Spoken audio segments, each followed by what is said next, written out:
Is Southern Nevada prepared for the spread of infectious diseases? We're getting the answer from the experts today on Nevada Week.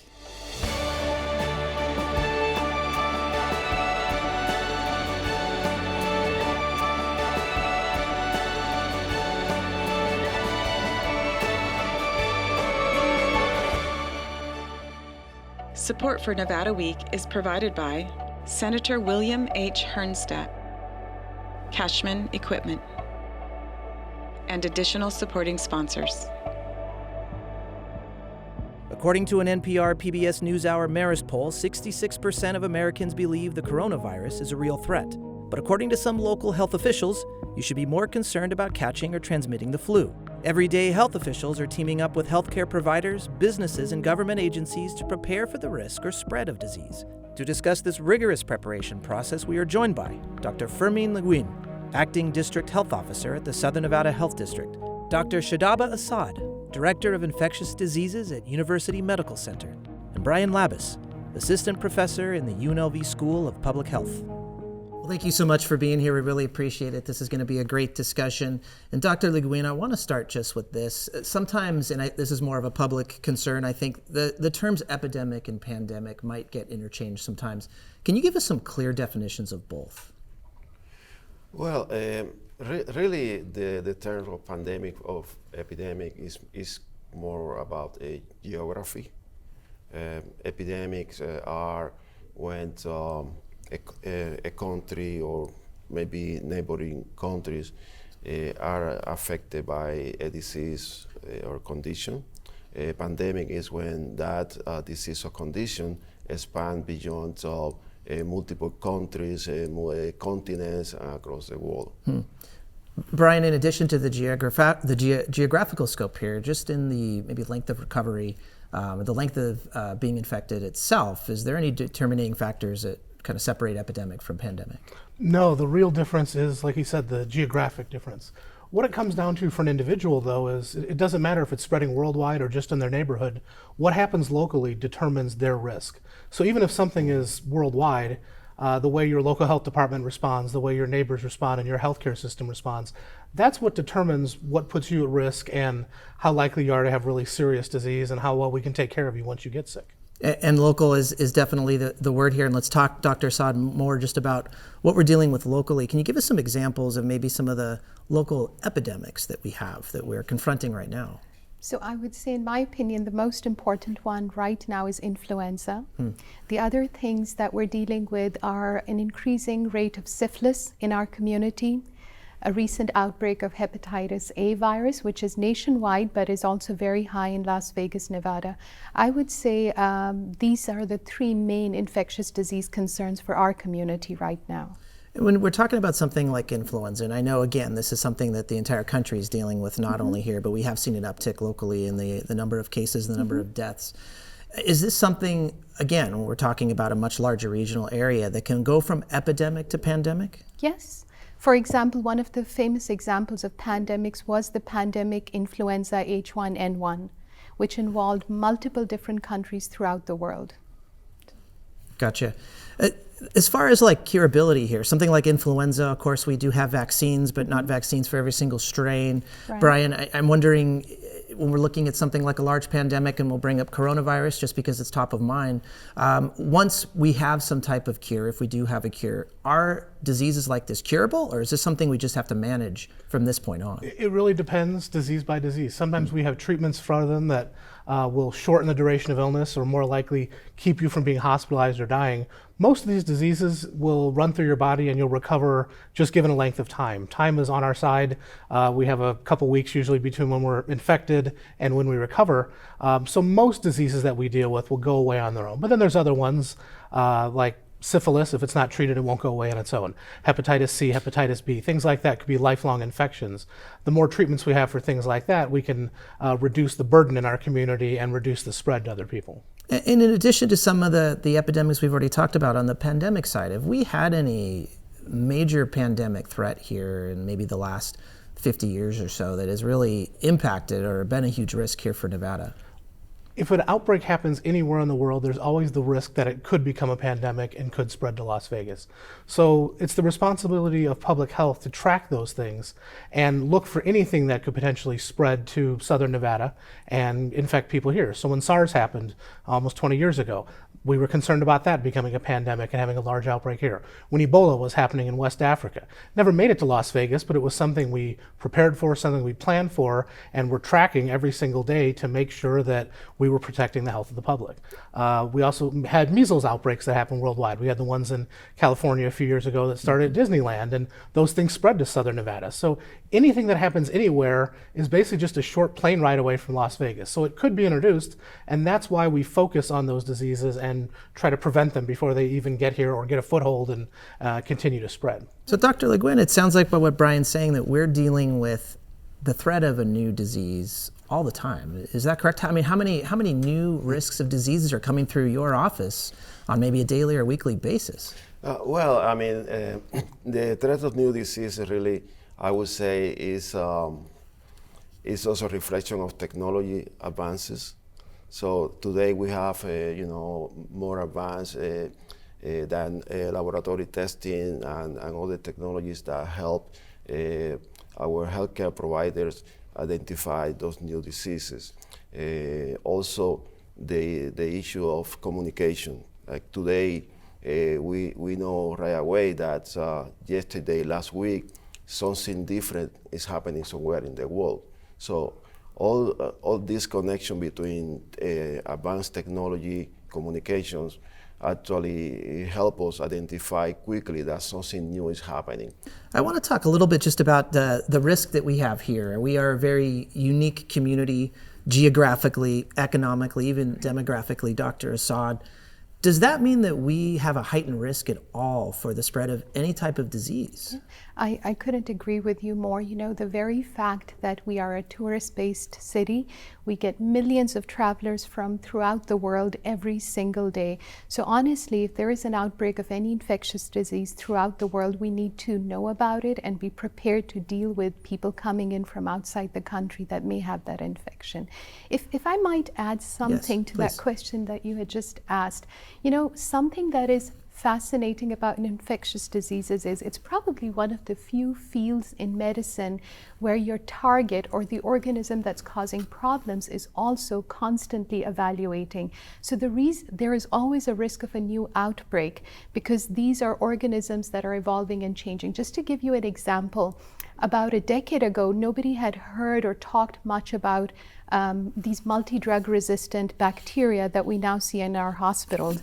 These organisms that are at least in our hospitals, referred to as carbapenem resistant organisms. This is an evolving threat right now to our community. We constantly get numbers from the Department of Health. So infectious disease, just by the nature of the specialty, is constantly evolving because your target, which is these microorganisms, bacteria, fungi, viruses, they are evolving as our treatments and methods to detect them change as well. So that's what's so fascinating and challenging in a way about it.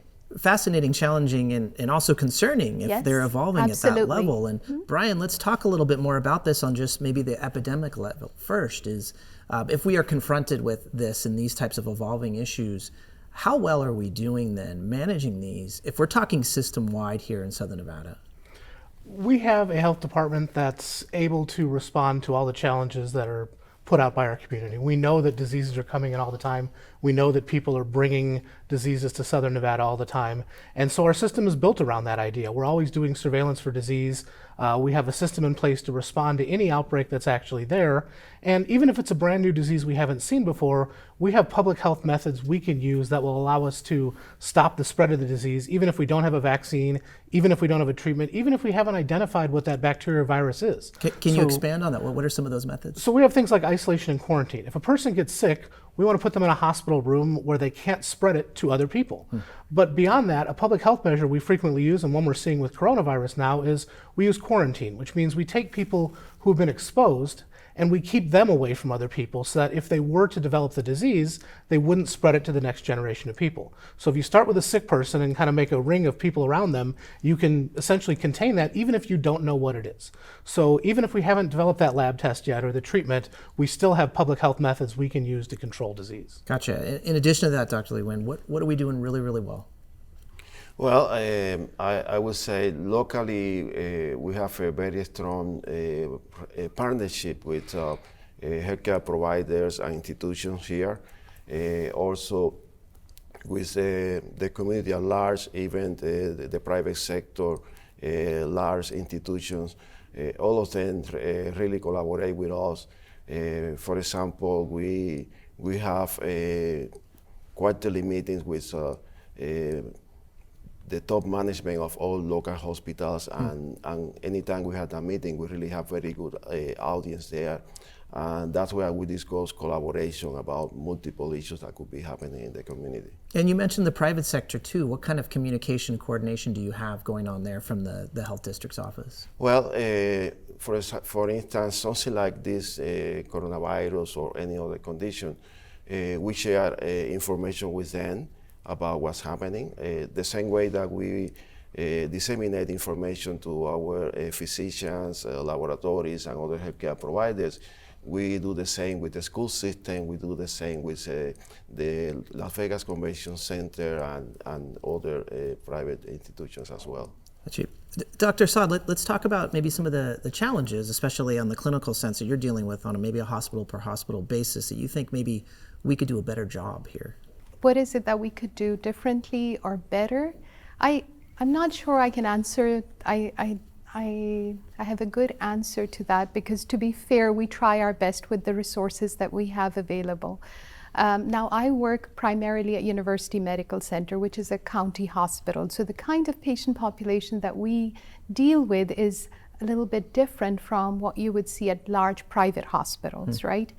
We deal with a lot of tourists. We deal with patients with marginal health insurance, also more importantly, marginal health literacy. So it's a very different patient population.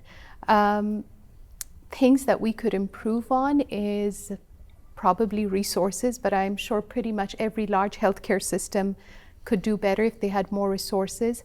I think educating our population, our communities, as much as we can about evolving infections and epidemics would be a very important thing. And Dr. Asad, is that what you mean by health literacy? Is just a higher level of education on what exactly the top diseases are? Whenever an outbreak happens throughout the world and the media starts talking about it, it is the first response, understandably, amongst the public is one of a sense of helplessness and fear.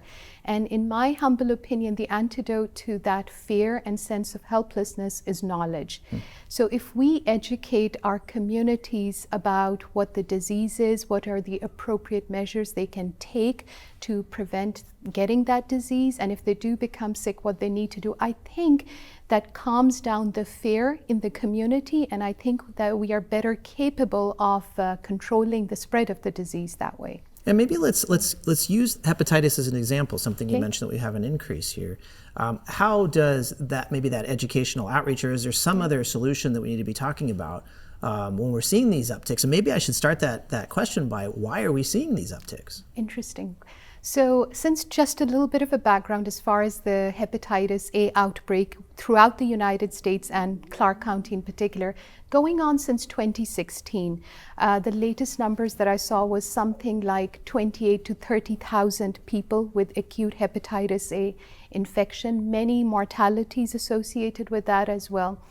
And predominantly, this increased number of hepatitis A virus was amongst patients who were using drugs, whether they were IV drugs or inhaled drugs, patients who were incarcerated either recently or at the time of presentation, and the third large group were patients who were either homeless or had an unstable home situation. So clearly, a disproportionate number of patients belonging to those three groups were the ones that we were seeing with acute hepatitis A. Interesting. So once we identified those, and honestly that was because of the Department of Health, That's the guidance that we got from them. Once we had identified the population at risk, we started targeting them for intervention. And what we've been doing at UMC is that if any patient belonging to any of these 3 high-risk categories comes in, regardless of the reason they're presenting to the hospital, it could be somebody coming in with a chest pain. If he or she belongs to one of these 3 categories, we're actually vaccinating them with hepatitis A vaccine. And although it's a 2-dose vaccine, even that one-time dose confers a 96% protection for the next 5 to 8 years. Wow. So wow. that's an example of how we're dealing with one of the problems in our community right now. So Dr. Leguen, with that type of intervention there, do we think we're going to see a downward trend then in some of the prevalence of hepatitis A, B, and C? Well, hepatitis A has been actually affecting multiple communities across the country, with outbreaks mostly among the homeless population in Los Angeles, San Diego, also in Arizona and other communities. Last year, we identified that there was a peak in the number of new hepatitis A reports from the community, and we started that investigation. And also, we strengthened our partnership with the local hospitals and also the Homeless Alliance and other community partners. And we distribute hepatitis A vaccine through hospitals, other institutions, and also we send our immunization teams to the tunnels and places where the homeless population used to gather. So based on that intervention, we were able to actually virtually eliminate the outbreak. Wow. We cannot officially declare the outbreak over because there is a magical number to call that, but right. It has been significantly downgraded. But it sounds like we have the upper hand on that. Right, but yeah. This is a situation where you have an infectious disease, but you also have a tool to address that. In this case, you have the vaccine that helps you prevent that from happening. Right, right. So, and probably one of the variables we sometimes don't have with pandemics that we're going to talk about in just a sec. But to transition to that conversation, Brian, I wanted to bring in higher education to this conversation too. UNLV's School of Public Health, it's rather unique. It's the only one in Nevada, and I understand there's only 66 in the entire world.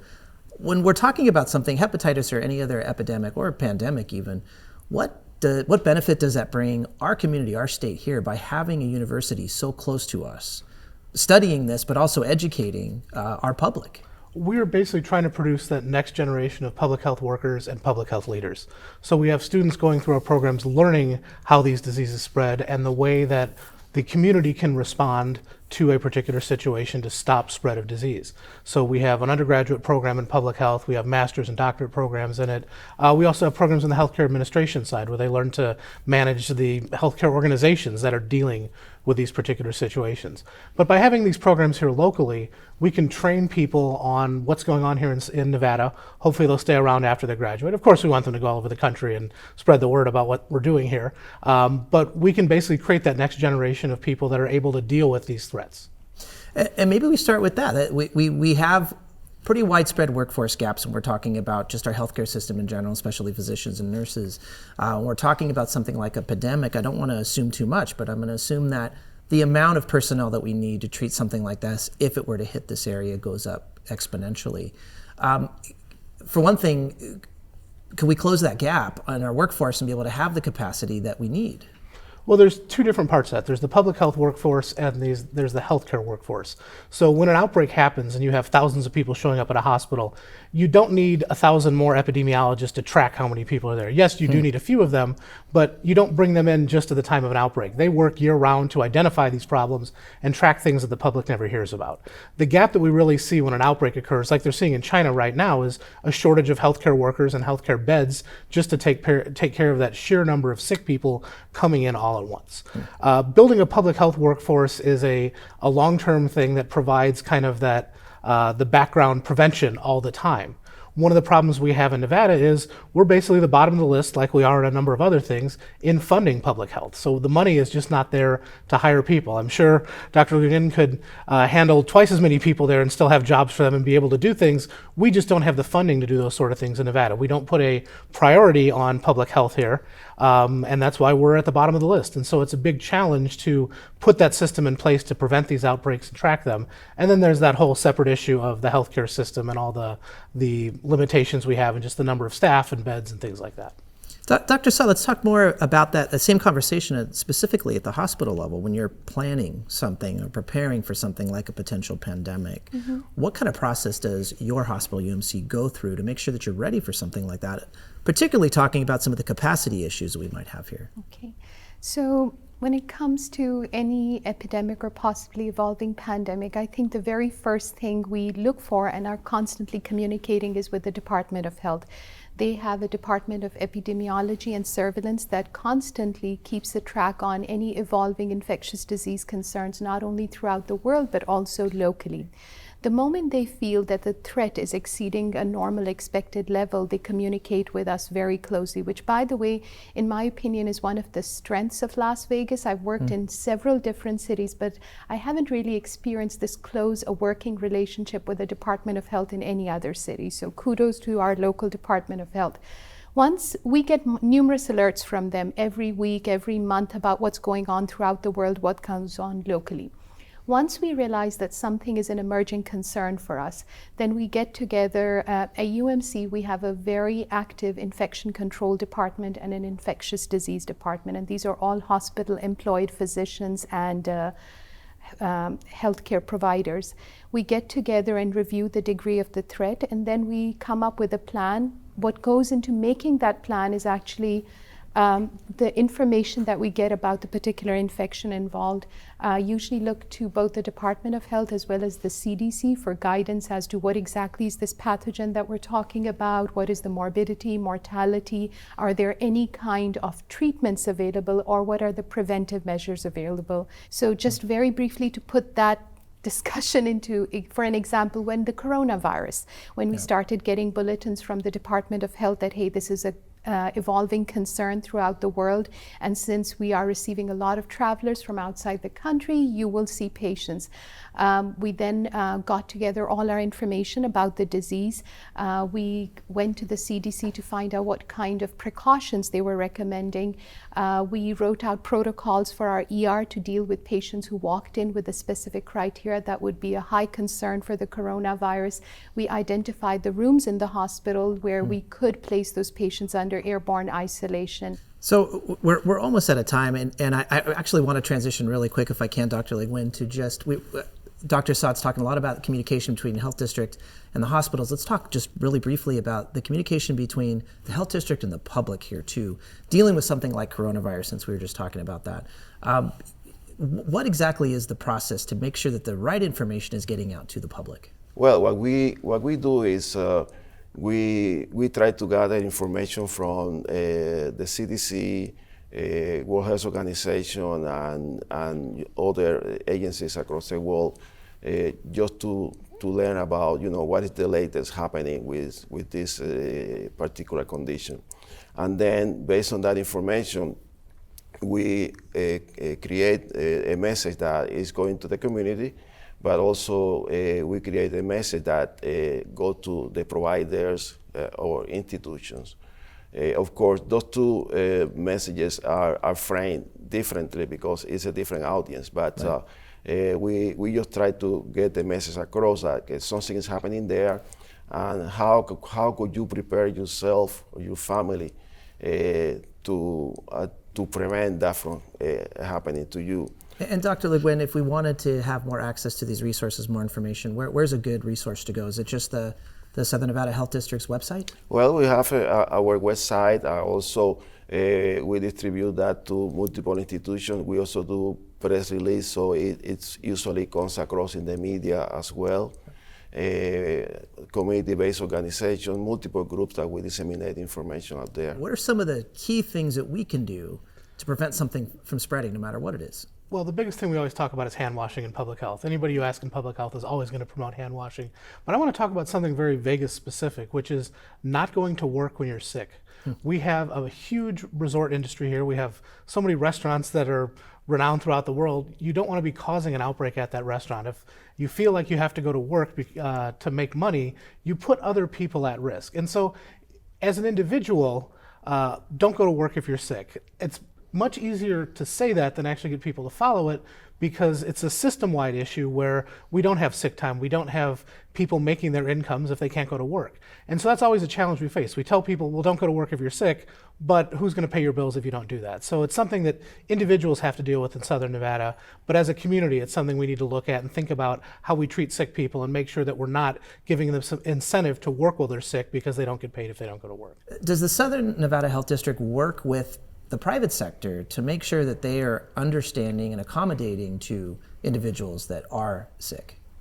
Well, that's part of the education that we try across the board. So when we disseminate information about disease, for example, the flu season that happens every year, we communicate with all the institutions here, and we tell them about how the flu season is happening, what can the population, the community can do to prevent that individually. As Brian mentioned, if you are sick, stay home. Also, the issue about what is called respiratory hygiene, meaning that if you are coughing or sneezing, you could use a tissue to cover your mouth or nose, or you could use your sleeve to cover it. Well, we're out of time. Thank you so much for the conversation. We really appreciate it. Now, for more information about this episode or any of our episodes, please visit our website at vegaspbs.org/Nevada-Week.